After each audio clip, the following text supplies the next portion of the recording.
I am Vice President of Research at the Insurance Institute for Highway Safety. And if you're not familiar with IHS, we're a nonprofit research organization based in Arlington, Virginia, right outside of Washington, D.C. And we're funded by auto insurers, but are still interested in non-motorists, or else we wouldn't be doing some of this work that we do. And so, as I'm sure most people in the session are very familiar, shared micromobility has really taken off over the last decade. And in 2018, we started to see shared e-scooters be brought into the fold. And NACDO estimates that just from 2018 to 2019, we saw the number of shared e-scooter trips taken in the US more than double.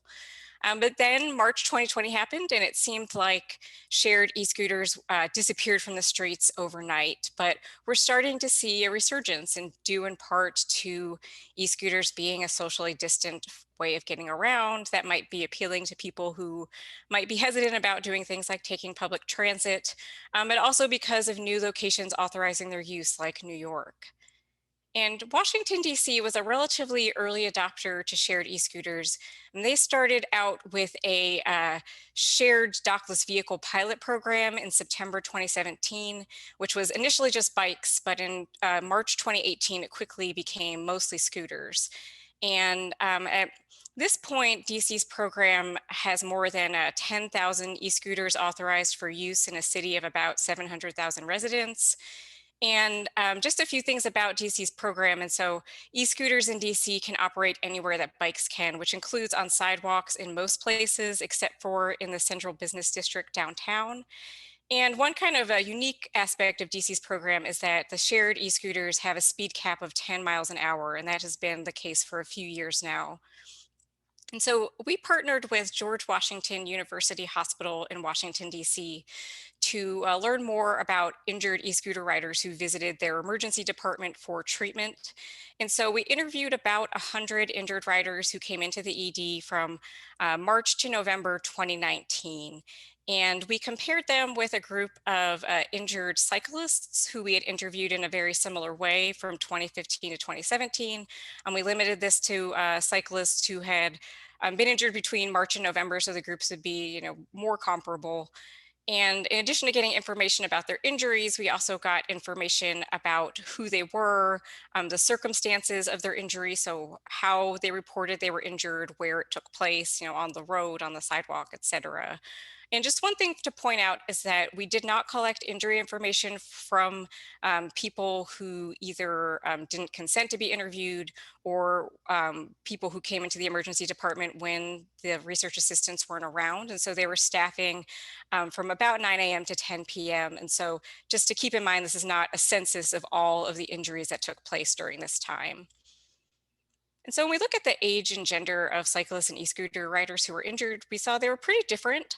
The cyclists peaked at about middle age, while the age distribution for the e-scooter riders were pretty similar by these different age groups I have here. 71% of the cyclists were male, while the e-scooter riders were more close to being gender balanced. But interestingly, we saw that about 40% of the injured e-scooter riders were tourists or people who reported that they weren't local to the Washington, D.C. area. And we saw their demographics were very different from the local riders. So local injured e-scooter riders were much younger. They were also much more male, much more similar to what we saw with cyclists, versus the tourists were much older. More than half of them were 50 plus, and they were much more female as well. We also attempted to estimate the number of injuries per mile traveled for the e-scooter riders and for the cyclists who went into this emergency department. And so here, the numerator in our estimated injury rates were the number of people that we screened for these studies. So it wasn't just the people who consented to being interviewed. And we saw that the estimated injury rate per mile traveled for scooter riders was much higher than for cyclists. If we looked per trip, they were much more similar, but the average e-scooter trip of about a mile was much shorter than the average cycling trip that we saw.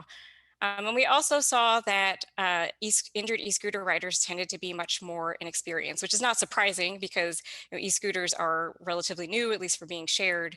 But we saw that about a third of the injured e-scooter riders were injured on their very first ride, which is nearly identical to what the CDC reported in their study of injured riders in Austin, Texas, versus injured cyclists were much more likely to say that they were regular riders, and they were much more likely to be riding for a utilitarian reason like commuting.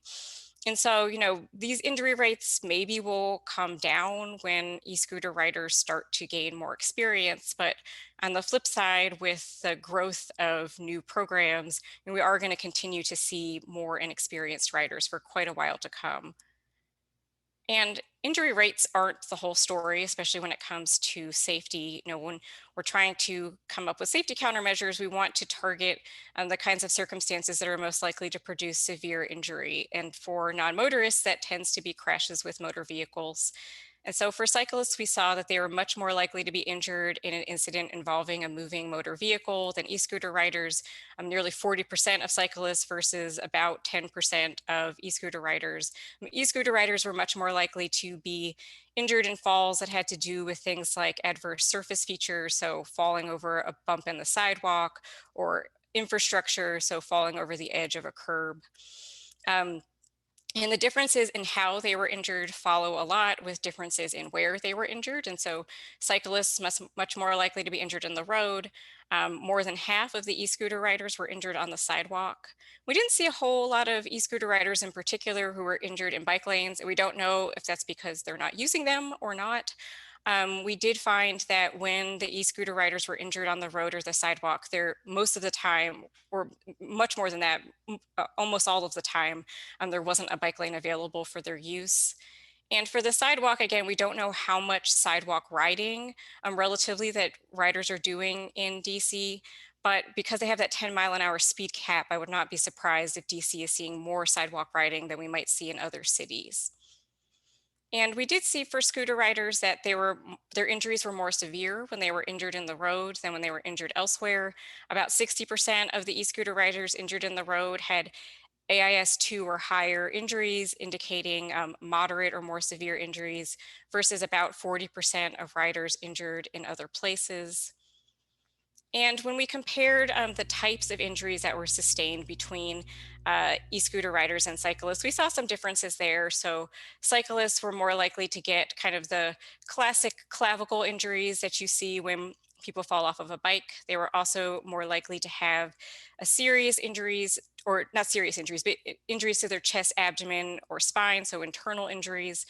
And e-scooter riders were more likely to have injuries to their lower extremities, in particular their lower legs. And a lot of that probably has to do with some of the differences in biomechanics of falling off of a bike versus falling off of an e-scooter.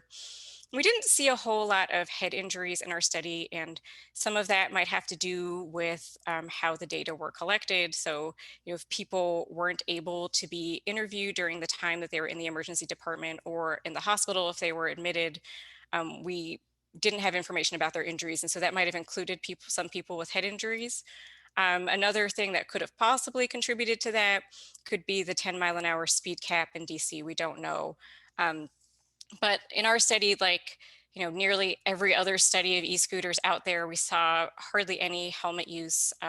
2% of the injured e-scooter riders were wearing helmets. And we did see a handful of serious head injuries. And we saw a couple of skull fractures. We saw some concussions with loss of consciousness that could have been mitigated if these riders were wearing helmets. 2-minute warning. Yes. Okay, thanks. Oh, and another thing I wanted to point out there as well was that the average injury severity was pretty similar between e-scooter riders and injured cyclists. A similar percentage were admitted to the hospital. So even though we saw more incidents with motor vehicles for the cyclists, we still weren't really seeing that show up in the injury severity data here. So just some closing thoughts. One of the age-old questions are, where should e-scooters ride? And this study, doesn't provide anything definitive about that, but just some things to keep in mind is that we saw lower injury severity off of the road and on sidewalks, but sidewalks obviously have their own issues where we might have more opportunities for conflict, and in particular, conflicts with other people that are traveling at different speeds on the sidewalk, pedestrians, and also concerns about people with disabilities who might have their mobility impeded by these faster moving vehicles around them. And the issue with bike lanes are always tricky because you still have these speed differentials going on. But if we do want to encourage e-scooters to use bike lanes, we do have to make sure that there are bike lanes in the places they want to be riding, which might not necessarily be the same places that cyclists are riding because their trip purposes aren't always the same and the people riding them aren't always the same people.